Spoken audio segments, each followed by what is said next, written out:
यान्तर्गतं पश्यन्नात्मनि मायया बहिर्बोधभूतं यथा निद्रया यः साक्षात् कुरुते प्रभुमानमेवाद्वयं तस्मै श्रीगुरुर्मूर्तये नमः। इदं श्रीदक्षिणामूर्तये नमः। श्री दक्षिणामूर्तये नमः। प्रथमे श्री श्री ठाकुर महाराजेर रातुल चरणे आमार सश्रद्ध भूलोचित प्रणाम। उपस्थित पूज्यपाद महंत महाराजेर रातुल चरणे आमार सश्रद्ध भूलोचित प्रणाम। उपस्थित सारस्वत जगतेर समस्त कार्यकर्ताबृंद, गुरु भाई, मातृजननी अंश सम्भूता, श्रुति सज्जन मंडली और आमार प्रिय ग्रामवासी बृंद सबाई के जय गुरु जय गुरु।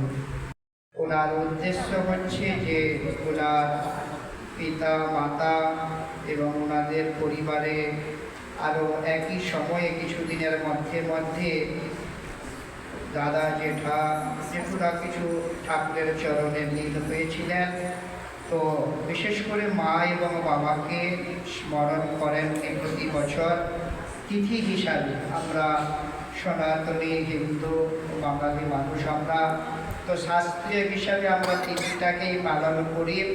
সেই तिथिटाকে উনি যেটাকে আমরা সবাই জানি কি না আদিগণ অর্থাৎ গণপতি মহারাজের উৎসব। সেই উৎসবের ভেতরে এই 10 দিনে কিন্তু অনেক পর্ব থাকে, প্রতিদিনই পর্ব আমরা পালন করে এসেছি কিন্তু আমরা জানি না। তো সেইটাকে একটু উদ্ধৃত করছি যে যদি চতুর্থী থেকেই দেখি আমরা যে গণেশ চতুর্থী পার করেছি, পরের দিন হচ্ছে পঞ্চমী, যে পঞ্চমীটাকে আমরা ঋষি মণ্ডলের ঋষি পঞ্চমী হিসাবে আমরা জানি সবাই।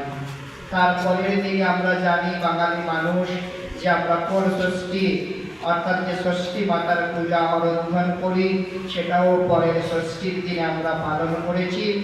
তারপরেই দেখো ললিতা ত্রিপুরা সুন্দরী সপ্তমী, ললিতা সখী সপ্তমী অর্থাৎ সেই ললিতা সপ্তমী পালন করে এসেছি সপ্তমীর দিন।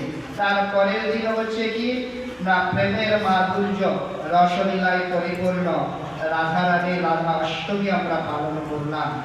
নবমী দশমী পালন করেছি, আবার এই যে একাদশীটাও পালন করলাম। আমরা যদি দেখি যে সেই হরিশয়ন একাদশী অর্থাৎ রথযাত্রার পরের যে একাদশী, সেই একাদশী থেকে দেবউত্থান একাদশী পর্যন্ত যে চাতুর্মাস, সেই চাতুর্মাসেই কি হয় তো সেই একাদশীতে ভগবান কি করেন না 4 মাস যোগনিদ্রায় নিদ্রিত থাকেন। তো তার পার্শ্ব পরিবর্তন একাদশীও আমরা পালন করলাম একাদশীর দিন। এবং ঠিক তার পরের দিনে দেখো কি না বামন দ্বাদশী অর্থাৎ বামন ভগবানের প্রাদুর্ভাব আমরা দেখি। বলিরাজের যিনি সমস্ত কিছু 3 পদের মধ্যেই তার সমস্ত কিছু নিয়ে নিয়েছিলেন, সেই বামন অবতারের আবির্ভাব হচ্ছে কি না সেই বামন দ্বাদশীর দিন। ত্রয়োদশী গেছে, এই চতুর্দশী আমরা সবাই জানি কি না অনন্ত চতুর্দশী অর্থাৎ সেই ক্ষীর সজ্জা ক্ষীর সাগরে অনন্ত নাকের ওপর শয্যায় শয়িত থাকেন ভগবান অনন্ত। সেই অনন্ত ভগবান অর্থাৎ আজ হচ্ছে সেই অনন্ত চতুর্দশী। এই অনন্ত চতুর্দশীর দিনে আমাদেরকে কি করতে হয় না সাধারণত আমরা শাস্ত্রেও পাই এবং আমরা দেখেছি, আপনারাও সবাই জানেন যে 14টা বস্তু দিয়েই আমরা ভগবান অনন্তের অর্থাৎ বিষ্ণু ভগবানের পূজা করি। যে 14 রকমের ফুল, 14 রকমের ফল, 14 রকমের আভূষণের দ্বারা আমরা তাকে কি করি না পূজা অর্চনা করি, রাত্রে জাগরণ করি, তার ব্রত কথা শুনি, সমস্ত কিছু আমরা এই চতুর্দশীর দিনই পালন করি। কিন্তু এই চতুর্দশীর দিনই যে দাদা আমাদের অর্থাৎ গুরু ভ্রাতা আমাদের ঠাকুরের চরণে দিন হয়েছে, অর্থাৎ সেই চতুর্দশ অর্থাৎ 14টা বস্তু কিন্তু উনি ঠাকুরের চরণেই সমর্পণ করে দিয়েছেন। এমনকি যে বাণীটা আমাদের কাছে পাঠ করা হলো যে শিষ্যের প্রকৃত গুরু দক্ষিণাই হচ্ছে কি না দেহ মন প্রাণ পরিসমর্পণ। যে সেই দেহ মন প্রাণটাও উনি কি এই চতুর্দশীর দিনেই ঠাকুরকে চরণে সমর্পণ করে দিলেন।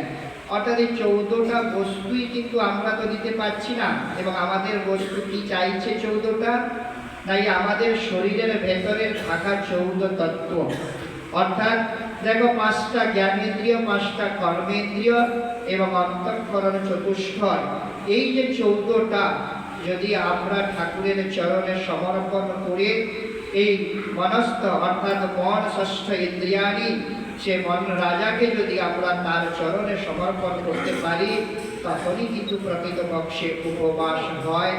সেই উপবাসের মাধ্যমেই আজ আমরা অনন্ত চতুর্দশী